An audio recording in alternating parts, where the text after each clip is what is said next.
Hi hello ನಮಸ್ಕಾರ. ನೀವು ನೋಡ್ತಿರೋ common info with Kushal YouTube ಚಾನಲ್ನ. ಇವತ್ತಿನ ವಿಷಯ ಏನಪ್ಪ ಅಂತ ಅಂದರೆ RCB ಅವರು 18 ವರ್ಷದ ನಂತರ IPL ಟ್ರೋಫಿಯನ್ನು ಗೆದ್ದಿದ್ದಾರೆ. ಸೊ ಈ IPL ಟ್ರೋಫಿ ಗೆದ್ದಿದ್ದ ದಿವಸ ಬಂದ್ಬಿಟ್ಟು ಇಡೀ ಬೆಂಗಳೂರು ಮತ್ತು ಇಡೀ ಕರ್ನಾಟಕ ವಿಜೃಂಭಣೆಯಿಂದ ಈ ಸೆಲೆಬ್ರೇಷನನ್ನು ಮಾಡಿದ್ದಾರೆ. ಅಂದರೆ ನಮ್ಮ RCB ಟೀಮ್ನವರು ಕಪ್ ಗೆದ್ದಿರೋದಕ್ಕೆ ಒಂಥರ ದೀಪಾವಳಿನೇ ಫಸ್ಟ್ ಟೈಮು ಇಷ್ಟು ಬೇಗ ಬಂದಿರೋ ಥರ ಅನ್ನಿಸ್ತು. ಯಾಕೆಂದರೆ ಎಲ್ಲೆಡೆ ಲೈಟು, ಎಲ್ಲೆಡೆ ಕ್ರ್ಯಾಕರ್ಸು, ಎಲ್ಲೆಡೆ ಸೌಂಡು, ಎಲ್ಲೆಡೆ ಒಂಥರ ಹಬ್ಬದ ವಾತಾವರಣ ಶುರುವಾಗಿತ್ತು. ಸೊ ಅದಾದ ಬೆಳಗ್ಗೆಗೆ RCB ಅವ್ರು ಏನು ಥಿಂಕ್ ಮಾಡ್ತಾರೆ ಅಂತ ಅಂದ್ಬಿಟ್ಟು ಲೈಕ್ ಈ ನಾವೇನು ಗೆದ್ದಿದ್ದೀವಿ ಈ ಟ್ರೋಫಿನ ನಮ್ಮ ಕರ್ನಾಟಕ ಜನತೆಗೂ ಮತ್ತು ಬೆಂಗಳೂರು ಜನತೆಗೂ ತೋರಿಸೋಣ ಅಂತ ಅಂದ್ಬಿಟ್ಟು ವಿಕ್ಟ್ರಿ ಪರೇಡು ಅಥವಾ ಈ ಟ್ರೋಫಿ ಶೋಕೇಸ್ ಮಾಡೋದಕ್ಕೆ ರೆಡಿಯಾಗಿರ್ತಾರೆ. ಸೊ ಇಲ್ಲಿಂದನೇ ನಿಮಗೆ ಈ ವಿಷಯದ ತಿರುವು ಸಿಗೋದು. ಯಾಕೆ ಅಂತ ಅಂದರೆ ಫುಲ್ಲು ಖುಷಿಯಾಗಿರುವ ಎಲ್ಲ RCB ಫ್ಯಾನ್ಸ್ಗಳು ಈ ದಿನ ಅಂದರೆ ಬುಧವಾರ ದಿನ ಒಂದು ಕಹಿ ಘಟನೆ ನಡೆಯುತ್ತೆ. ಸೊ ಆ ಕಹಿ ಘಟನೆ ಏನಪ್ಪ ಅಂತ ಅಂದರೆ ಸ್ಟ್ಯಾಂಪೀಡ್, ಕಾಲು ತುಳಿತಕ್ಕೆ ಒಳಗಾದ ಒಂದಿಷ್ಟು RCB ಫ್ಯಾನ್ಸ್ಗಳು. ಇದನ್ನು ಹೇಳೋದಕ್ಕೆ ಬೇಜಾರಾಗ್ತಿದೆ, ಬಟ್ ನಿಮಗೆಲ್ಲ ತಿಳಿಸ್ಬೇಕು ಅಂತ ಅಂದ್ಬಿಟ್ಟು ಇದನ್ನು ಹೇಳಲೇಬೇಕು.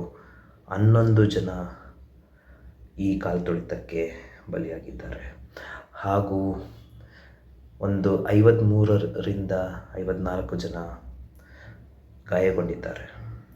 ಸೊ ಈ ಕಾಲು ತುಳಿತಕ್ಕೆ ಮತ್ತು ಈ ಜನಸಾಗರ ಅಂದರೆ ಈ ಟ್ರೋಫಿ ನೋಡೋದಕ್ಕೆ ಇಷ್ಟು ಜನ ಯಾಕೆ ಬಂದರು, ಎಲ್ಲಿಂದ ಶುರುವಾಯಿತು ಈ ಸ್ಟೋರಿ, ಅವೆಲ್ಲ ಒಂದೊಂದಾಗಿ ನನಗೆ ಗೊತ್ತಿರುವಷ್ಟು ನಿಮಗೆ ಹೇಳ್ತೀನಿ, ಬನ್ನಿ. ಸೊ ಇದು ಬಂದ್ಬಿಟ್ಟು ಮಂಗಳವಾರ ದಿವಸ ಇನ್ನು RCB ಅವರು ಕಪ್ಪು ಗೆದ್ದಿರಲಿಲ್ಲ. ಅಂದರೆ ಫೈನಲ್ಸ್ ಅವತ್ತು ನಡಿಬೇಕಾಗಿತ್ತು. ಆವಾಗ KSCA ಅವರು ಅಂದರೆ ಕರ್ನಾಟಕ ಸ್ಟೇಟ್ ಕ್ರಿಕೆಟ್ ಅಕಾಡೆಮಿ ಅವರು ನಮ್ಮ ಗೌರ್ಮೆಂಟ್ಗೆ ಆಗಿರ್ಬೋದು, ಇಲ್ಲಾಂದರೆ ಪೊಲೀಸವರಿಗಾಗಿರ್ಬೋದು ಒಂದು ರಿಕ್ವೆಸ್ಟ್ ಕೇಳ್ತಾರೆ. RCB ಟೀಮು ಮತ್ತು RCB ಟೀಮಲ್ಲಿರೋ ಪ್ಲೇಯರ್ಸ್ನ ನಾವು ಬುಧವಾರ ದಿವಸ ಒಂದು ವಿಕ್ಟ್ರಿ ಪರೇಡ್ ಇಡ್ಬೋದಾ, ಇಲ್ಲ ಅಂತ ಅಂದರೆ ಈ ಥರ ಏನಾದರೂ ಒಂದು ಕಾರ್ಯಕ್ರಮ ಇಟ್ಕೋಬೋದಾ ಅಂತ ಅಂದ್ಬಿಟ್ಟು. ಸೊ ಅದಕ್ಕೆ ಪೊಲೀಸವರಿಂದ ಯಾವುದೇ ರೀತಿ ಉತ್ತರ ಬರಲ್ಲ ಅಂತ ಅಂದ್ಬಿಟ್ಟು ಹೇಳ್ತಾರೆ. ಬಟ್ ಬಾಯಿ ಮಾತಿಗೆ ನಾವು ಹೆಲ್ಪ್ ಮಾಡ್ತೀವಿ ಅಂತ ಅಂದ್ಬಿಟ್ಟು ಬರುತ್ತೆ. ಸೊ ಇದೆಲ್ಲ ಆದಮೇಲೆ ಏನಾಗುತ್ತೆ ಅಂತ ಅಂದರೆ ಆ ಬುಧವಾರ ದಿವಸ ಬಂದುಬಿಡುತ್ತೆ.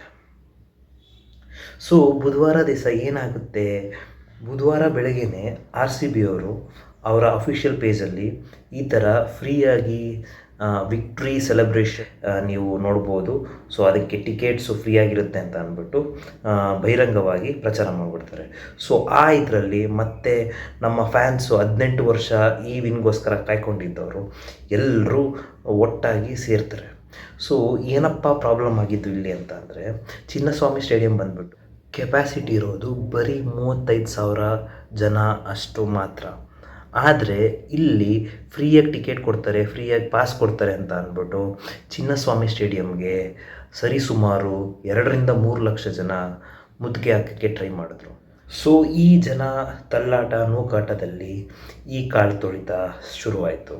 ಸೊ ಈ ಕಾಲು ತುಳಿತ ಶುರುವಾದಾಗ 11 ಜನ ಕಾಲು ತುಳಿತಕ್ಕೆ ತುತ್ತಾಗಿದ್ದಾರೆ ಹಾಗೂ ಸರಿಸುಮಾರು 70 ಜನಕ್ಕೆ ಇಂಜುರಿ ಆಗಿದೆ. ಸೊ ಈ ಎಲ್ಲ ಏನಾಗ್ತಾ ಇದೆಯೋ ಘಟನೆಗಳು ಇವೆಲ್ಲ ಕರ್ನಾಟಕ ಗೌರ್ಮೆಂಟವರು ಮತ್ತು ಪೊಲೀಸವರು ನೋಡ್ತಾನೆ ಇದ್ದರು. ಆದರೂ ಇದೆಲ್ಲ ಗೊತ್ತಿದ್ರೂ ಅಲ್ಲಿ ಹೋಗಿ ಲೈಕ್ ಈ DCM ಮತ್ತು CM ಅವರು ಆ RCB ಪ್ಲೇಯರ್ಸ್ನ ಫೆಲಿಸಿಟೇಟ್ ಮಾಡ್ತಾರೆ ವಿಧಾನಸೌಧ ಹತ್ರ. ಸೊ ಇದೆಲ್ಲ ಆದಮೇಲೆ ಏನಾಗುತ್ತೆ ಅಂತ ಅಂದರೆ ಗೌರ್ಮೆಂಟಿಗೆ ಇವೆಲ್ಲ ಗೊತ್ತಾಗುತ್ತೆ ಹಾಗೂ ನಮಗೆ ಏನು ಗೊತ್ತಾಗ್ತಿದೆ ಅಂತ ಅಂದರೆ ಪೊಲೀಸವರು ಒಂದು ವಾರ್ನಿಂಗ್ ರಿಪೋರ್ಟ್ ಕೂಡ ಕೊಟ್ಟಿರ್ತಾರೆ. ಲೈಕ್ ಜಾಸ್ತಿ ಜನ ಬರ್ತಾರೆ. ಸೊ ಯಾಕೆ ಅಂದರೆ ಇದು RCB ಅವರು ಫಸ್ಟ್ ಟೈಮ್ ಕಪ್ ಗೆದ್ದಿರೋದು. ಸೊ ಜಾಸ್ತಿ ಜನ ಬರ್ತಾರೆ, ಪ್ಲೀಸ್ ದಯವಿಟ್ಟು ಇದನ್ನು ಒಂದು ಸ್ವಲ್ಪ ದಿವಸಕ್ಕೆ ಪೋಸ್ಟ್ಪೋನ್ ಮಾಡ್ಬೋದಾ ಅಂತ ಅಂದ್ಬಿಟ್ಟು ಕರ್ನಾಟಕ ಗೌರ್ಮೆಂಟ್ ಅವರಿಗೆ ಕೇಳ್ತಾರಂತೆ ಪೊಲೀಸವರು. ಆದರೆ ಈ ವಿಕ್ಟ್ರಿ ಅನ್ನು ಸೆಲೆಬ್ರೇಟ್ ಮಾಡೋ ಬರದಲ್ಲಿ ನಮ್ಮ ಕರ್ನಾಟಕ ಗೌರ್ಮೆಂಟ್ ಅವರು ಸ್ವಲ್ಪ ಡಿಸಿಷನ್ನ ಕರೆಕ್ಟಾಗಿ ತೊಗೋಬೇಕಾಗಿತ್ತು ಅಂತ ಅನ್ನಿಸ್ತು. ಸೊ ಇವೆಲ್ಲ ಆದಮೇಲೆ ಏನಪ್ಪ ಆಯಿತು ಅಂತಂದರೆ, ಈ ಬೆಳವಣಿಗೆ ಎಲ್ಲ ಗೊತ್ತಾದ ಮೇಲೆ ಕರ್ನಾಟಕ ಗೌರ್ಮೆಂಟ್ ಅವರು ಒಂದು ಪ್ರೆಸ್ ಮೀಟ್ ಕರೀತಾರೆ. ಆ ಪ್ರೆಸ್ ಮೀಟಲ್ಲಿ ಏನು ಹೇಳ್ತಾರೆ ಅಂತ ಅಂದರೆ, ಇಷ್ಟು ಜನ ಸತ್ತೋಗಿದ್ದಾರೆ, ಸೊ ಇಷ್ಟು ಜನ ಯಾರ್ಯಾರು ಸತ್ತೋಗಿದ್ದಾರೆ ಅವರಿಗೆ ತಲಾ 10 ಲಕ್ಷ ರೂಪಾಯಿ ಪರಿಹಾರದ ಹಣ ಅಂತ ಅಂದ್ಬಿಟ್ಟು ಗೌರ್ಮೆಂಟ್ ಕಡೆಯಿಂದ ಹೇಳ್ತಾರೆ.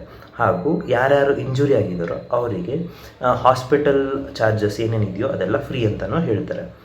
ಸೊ ಇದೆಲ್ಲ ಆದಮೇಲೆ ಏನಾಗುತ್ತೆ, ನೆಕ್ಸ್ಟ್ ಡೇ ಅಂದರೆ ವೆಡ್ನೆಸ್ಡೇ ಆಯಿತು. ವೆಡ್ನೆಸ್ಡೇ ಆದಮೇಲೆ ಥರ್ಸ್ಡೇ ಏನು ಹೇಳ್ತಾರೆ ಅಂತಂದರೆ, RCB ಅವರು ಇನ್ನೊಂದು ಅಫಿಷಿಯಲ್ ಆಗಿರೋ ಸ್ಟೇಟ್ಮೆಂಟ್ ಬಿಡ್ತಾರೆ. ಅದು ಏನಪ್ಪ ಅಂತ ಅಂದರೆ, ಗೌರ್ಮೆಂಟ್ ಅವರು 10 ಲಕ್ಷ ಕೊಡ್ತಿದ್ದಾರೆ, ಆ 10 ಲಕ್ಷ ಜೊತೆಗೆ ನಾವು ಇನ್ನೊಂದು 10 ಲಕ್ಷ ಸೇರಿಸ್ಬಿಟ್ಟು ಕೊಡ್ತೀವಿ. ಯಾಕೆ ಅಂದರೆ ಇದು ನಮ್ಮ RCB ಫ್ಯಾನ್ಸ್ದು ಲಾಸಸ್ ಆಗಿದೆ, ಸೊ ಅದಕ್ಕಾಗಿ ನಾವು 10 ಲಕ್ಷ ಸೇರಿಸ್ಬಿಟ್ಟು ಕೊಡ್ತೀವಿ ಅಂತ ಹೇಳ್ತಾರೆ. ಸೊ ಇಷ್ಟು ಆಯಿತು ಥರ್ಸ್ಡೇ ಆದಮೇಲೆ ಈ ಥರ್ಸ್ಡೇ ಮತ್ತು ಫ್ರೈಡೇ ಮಧ್ಯದಲ್ಲಿ ಕರ್ನಾಟಕ ಗೌರ್ಮೆಂಟ್ ಅವರು ಮತ್ತು ಈ ಸ್ಪೋಕ್ಸ್ ಪರ್ಸನ್ಸ್ ಯಾರ್ಯಾರಿದ್ದಾರೋ ಸೊ ಅವರೆಲ್ಲ FIR ಹಾಕೋಕ್ಕೆ ಸ್ಟಾರ್ಟ್ ಮಾಡ್ತಾರೆ.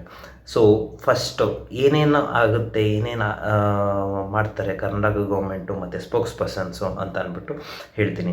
ಸೊ ಕರ್ನಾಟಕ ಗೌರ್ಮೆಂಟ್ ಅವರು ಫಸ್ಟು ಏನು ಮಾಡ್ತಾರೆ ಅಂತಂದರೆ, ಈ ಯಾರು ಕಮಿಷನರ್ ಇರ್ತಾರೋ, ಪೊಲೀಸ್ ಕಮಿಷನರ್ ಬೆಂಗಳೂರಿಗೆ, ಅವ್ರನ್ನ ಸಸ್ಪೆಂಡ್ ಮಾಡ್ತಾರೆ. ಹಾಗೂ ಕಬ್ಬನ್ ಪಾರ್ಕ್ ಇನ್ಸ್ಪೆಕ್ಟ್ರನ್ನ ಸಸ್ಪೆಂಡ್ ಮಾಡ್ತಾರೆ.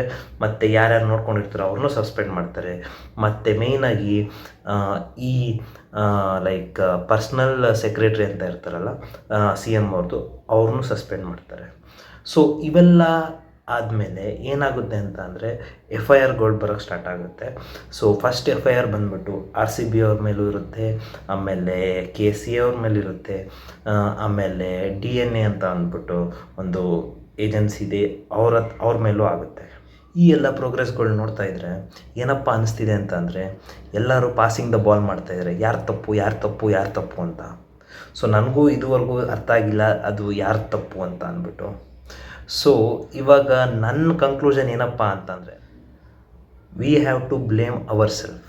ಅಂದರೆ ನಾವು RCB fans should get blamed, because ಇದನ್ನೇ ನಾವು ಏನಾದರೂ ಸ್ವಲ್ಪ ಬುದ್ಧಿ ಉಪಯೋಗಿಸ್ಬಿಟ್ಟು ನಾವು ಏನಾದರೂ ಈ ಸೆಲೆಬ್ರೇಷನ್ ಏನಾಗ್ತಾ ಇದೆಯೋ ಅದನ್ನು TVಯಲ್ಲಿ ನೋಡಿದ್ದಿದ್ರೆ ಈ ಥಿಂಗ್ಸು ಮತ್ತು ಈ ದುರ್ಘಟನೆ ನಡೀತಾ ಇರಲಿಲ್ಲ. ಸೊ ಅದಕ್ಕೆ ನಾವು ಸ್ವಲ್ಪ ತಲೆ ಉಪಯೋಗಿಸ್ಬೇಕಾಗಿತ್ತು. ಲೈಕ್ ಎಲ್ಲರೂ ಅಲ್ಲಿಗೆ ಹೋಗಿ ನೋಡೋದಕ್ಕಿಂತ ಡೈರೆಕ್ಟಾಗಿ TVಯಲ್ಲಿ ನೋಡಿದರೆ ಈ ಥರ ಘಟನೆ ಆಗ್ತಾನೆ ಇರಲಿಲ್ಲ. ಸೊ ಯಾಕೆ ಅಂತ ಅಂದರೆ, ನೀವು ಅಲ್ಲಿಗೆ ಹೋಗ್ತೀರಾ, ಬಟ್ ನೀವು ಫುಲ್ ಇಷ್ಟು ಹತ್ರದಿಂದ ನೋಡೋಕ್ಕಾಗಲ್ಲ. ಸೊ ಅದೇ ನಿಮಗೆ TVಯಲ್ಲಿ ನೀಟಾಗಿ ತೋರಿಸ್ತಾರೆ, ಯಾರಿಗೆ ಕೊಟ್ಟರು, ಏನು ಪ್ರೈಸ್ ಕೊಟ್ಟರು, ಎಲ್ಲಿ ಕೊಟ್ಟರು, ಯಾವ ಥರ ಕೊಟ್ಟರು ಅಂತ. ಬಟ್ ನೀವು ಹೇಳ್ಬೋದು ರಿಯಲ್ಲಾಗಿ ನೋಡೋ ಫೀಲೇ ಬೇರೆ ಮತ್ತು ಈ TV ಮುಖಾಂತರ ನೋಡೋ ಫೀಲೇ ಬೇರೆ ಅಂತ. ಹೌದು, ಒಪ್ಕೊತೀನಿ. ಬಟ್ ಈ ಥರ ಟೈಮಲ್ಲಿ ಜಾಸ್ತಿ ಜನ ಬರ್ತಾರೆ ಅನ್ನೋ ಟೈಮಲ್ಲಿ ನೀವೆಲ್ಲ ಈ ಥರ ಹೋಗಬಾರ್ದಾಗಿತ್ತು. ಅದಾದಮೇಲೆ ನೆಕ್ಸ್ಟು ಏನಪ್ಪ ಅಂತ ಅಂದರೆ, ಪೊಲೀಸವರು ಕರೆಕ್ಟಾಗಿ ಇವೆಲ್ಲ ಮ್ಯಾನೇಜ್ ಮಾಡಬೇಕಾಗಿತ್ತು. ಥರ್ಡ್ ಪಾಯಿಂಟ್ ಏನಪ್ಪ ಅಂತ ಅಂದರೆ, ಇವೆಲ್ಲ ಗೊತ್ತಿದ್ದು ಸ್ಟೇಟ್ ಗೌರ್ಮೆಂಟ್ ಅವರು ಪರ್ಮಿಷನ್ ಕೊಡಬಾರ್ದಾಗಿತ್ತು. ಸೊ ಇದನ್ನೇ ಒಂದು 2-3 ದಿವಸ ಆದಮೇಲೆ ಮಾಡಿದರೆ ಇನ್ನೊಂದು ಸ್ವಲ್ಪ ಚೆನ್ನಾಗಿ ಈ ಈವೆಂಟು ನಡೆದಿರೋದು ಅಂತ ನನ್ನ ಅನಿಸಿಕೆ. ನಾನು ದೊಡ್ಡ RCB ಅಭಿಮಾನಿ ಆಗಿಬಿಟ್ಟು ಏನು ಮಾಡಿದೆ ಅಂತ ಅಂದರೆ, ನಾನು ಕೂಡ TVಯಲ್ಲೇ ಈ ಕಾರ್ಯಕ್ರಮಗಳನ್ನು ನೋಡಿದೆ. ಹಾಗೂ ಒಂದು ಸ್ವಲ್ಪ ಹೊತ್ತಿಗೆ ಈ ಕಹಿ ಘಟನೆಗಳು ಕೂಡ ಕಂಡು ಬಂತು TVಯಲ್ಲಿ. ಅದಕ್ಕಾಗಿ ಬೇಜಾರು ಆಯಿತು. ಹಾಗಾದರೆ ಈ ವಿಚಾರವಾಗಿ ನಿಮ್ಮ ಕಮೆಂಟು ಮತ್ತು ನಿಮ್ಮ ಒಪಿನಿಯನ್ನು ಏನು ಅಂತ ಅಂದ್ಬಿಟ್ಟು ಕಮೆಂಟ್ ಸೆಕ್ಷನಲ್ಲಿ ತಿಳಿಸಿ. ಹಾಗೂ ನಾನು ಆನ್ಸರ್ ಮಾಡೋಕ್ಕೆ ಟ್ರೈ ಮಾಡ್ತೀನಿ. ಮತ್ತು ಇದೇ ಥರ ಇಂಟ್ರೆಸ್ಟಿಂಗ್ ಆಗಿರೋ ಇನ್ಫಾರ್ಮೇಷನ್ ಜೊತೆ ಬರ್ತೀನಿ.